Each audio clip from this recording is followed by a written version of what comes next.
ছদ্মবেশ বেরিয়ে যেতেই বেরিয়ে আসলো আইরির কুকীর্তি। সম্পূর্ণ জানতে দেখতে থাকো।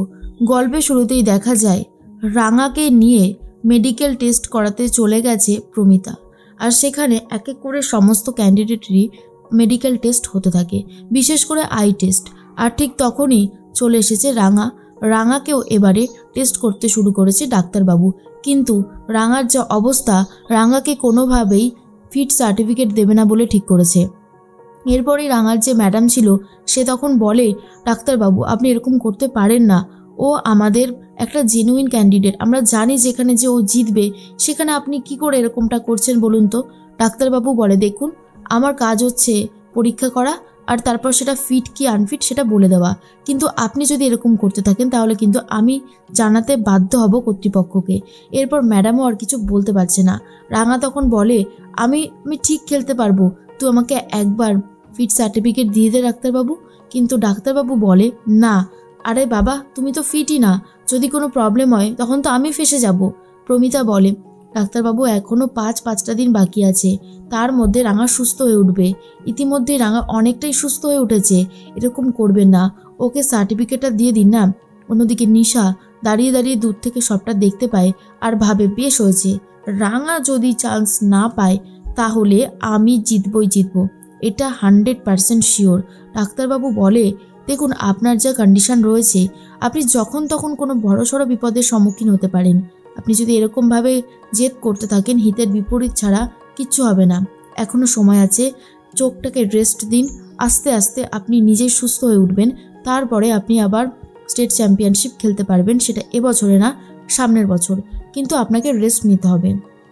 প্রমিতা খুবই কান্নাকাটি করে, আর তার থেকেও বেশি কান্নাকাটি করে রাঙা তখন বলে, এটা আমি কি করে মেনে নেব, আমি এত দূর এসে হেরে যাব, এটা হতে পারে না, কিছুতেই হতে পারে না।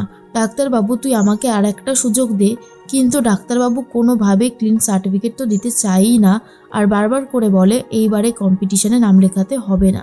আর এটা শুনে ম্যাডামেরও খুব খারাপ লাগে। অন্যদিকে রাঙা দৌড়ে তো চলে যায় প্র্যাকটিস রুমে, সেখানে গিয়ে প্র্যাকটিস করতে শুরু করে, কিন্তু একটাও তীর নিশানায় যাচ্ছে না। আর এটা দেখার পরে রাঙা নিজেই কান্নায় ভেঙে পড়েছে। প্রমিতা তখন বলে, রাঙা নিজেকে সামলা, এই রকমভাবে যদি কান্নাকাটি করতে থাকিস তাহলে তো অসুস্থ হয়ে পড়বি, আমরা তো সবাই আছি, আমরা ঠিক একটা ব্যবস্থা করব, কিন্তু তার আগে তোর নিজেকে সামলানোটা খুব দরকার। রাঙা তখন বলে, কি করে সামলাবো মা, আমার যে খুব কষ্ট হচ্ছে, আমার খুব খারাপ লাগছে, আমি ভাবতেই পারছি না যে এরকমটা কি করে হতে পারে। অন্যদিকে সাত্তকীর সাথে কথা বলতে এসেছে বৃন্দা আর সভ্য। ময়না তখন বলে, সাত্তকী দিদিভাই কি বলবে ভালো করে শোনো।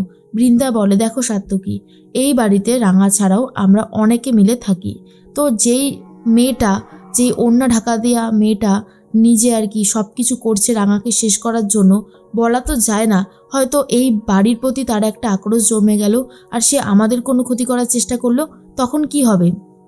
সাত্তকী বলে, এই কথা তো বহুবার হয়েছে বড় বৌদি, কিন্তু আমরা কি সত্যি কিছু করে উঠতে পেরেছি? পারিনি তো, সব কিছুই আমাদের হাতের থেকে বেরিয়ে গেছে, আমরা কি করতে পারি বলো। তখনই বৃন্দা বলে, কিছু তো একটা করতে হবে, এইভাবে তো আমরা রাঙাকে বাড়িতে রেখে নিজেদের রিস্ক বাড়াতে পারি না, তাই না। সাত্তকী বলে, আর কি করতে পারি বলো, ও যতদিন এই বাড়িতে থাকবে ততদিন আমাদেরকে রিস্ক নিয়ে চলতে হবে। আমরা তো মাকেও বলেছি, বাবাকেও বলেছি, এমনকি আমাদের আক্কুকেও বলেছি, কিন্তু ও তো কথা শুনতেই চায় না। তার মধ্যেই বৃন্দা বলে, আমার মাথায় একটা ফাটাফাটি আইডিয়া এসেছে, আহিরি তো ঠিক ডিভোর্স করিয়ে দেবে একলব্য আর রাঙার, তারপরেই যদি আমরা ব্যবস্থা করি যে আমরা ওই যে মেয়েটা যে ক্ষতি করতে চাইছে রাঙার, তার সাথে হাতে হাত মিলিয়ে রাঙাকে এই বাড়ি থেকে বার করতে পারি, তাহলেই তো হলো। সাত্তকী বলে, হ্যাঁ এটা একটা ভালো প্ল্যান, কিন্তু এটা কি আদৌ কাজে দেবে?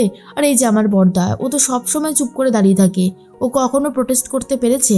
সভ্য বলে, এই শোন সাত্তকী, আমি করি প্রোটেস্ট, তুই এসব দেখতে পাস না, আর তুই আমাকে এসব ভুলভাল অ্যালিগেশন দিবি না, বুঝলি? আমি চেষ্টা করেছি, যথেষ্ট চেষ্টা করছি, বাবা আর মা আমার কথা শুনলে তবে তো করবে, ওরা তো আমার কথা শোনেই না। এর মধ্যেই রাঙা মন খারাপ করে বসে আছে, বাড়িতে চলে এসেছে, তার মধ্যে একলব্য চলে এসেছে ডিউটি সেরে। এরপর প্রমিতা বলে, জানিস তো আক্কু, মেয়েটার মনের অবস্থা খুব খারাপ, ওকে বলেছে এবছরে আর স্টেট চ্যাম্পিয়নশিপে নাম দিতে হবে না, তারপর থেকেই ও একদম ভেঙে পড়েছে। তখনই একলব্য বলে, চিন্তা করো না মা, আমি দেখছি ওর মন ভালো করা যায় কিনা। একলব্য এসে রাঙাকে বলে, রাঙা কি হয়েছে? রাঙা তখন বলে, জানিস তুই উড়ানবাবু, ওরা আমাকে চান্স দেয়নি। আমি বললাম বারবার করে, কিন্তু আমি তো সত্যিই পারছিলাম না। আমার খুব কষ্ট হচ্ছে যে আমার সব কিছু হারিয়ে গেল। তখনই একলব্য বলে, কে বলেছে হারিয়ে গেছে? মনে আছে তোমার বিয়ের পরপর যে তুমি কোনোভাবেই ঠিক তীর মারতে পারছিলে না নিশানায়? আমি অনেকবার দেখেছি তুমি অস্থির হয়ে ভুলভাল করো, কিন্তু মাথাটাকে একটু ঠান্ডা করো, বারবার করে বোঝাও নিজের মনকে যে তুমি পারবে।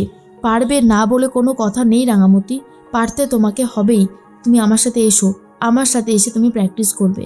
এইদিকে দেখা যায় এতদিন ধরে যে গোপনে থেকে রাঙার ক্ষতি করতে চেয়েছে, যে ওড়না দিয়ে নিজের মুখটাকে ঢেকে রেখেছিল, সে আর কেউ না, সে হলো আহিরি, যে একলব্য আর রাঙাকে আলাদা করতে রাঙাকে বারবার মারতে চেষ্টা করেছিল, সম্মানহানি করার চেষ্টা করেছিল, কিন্তু রাঙা নিজের বুদ্ধিমত্তার জোরে বেরিয়ে এসেছে।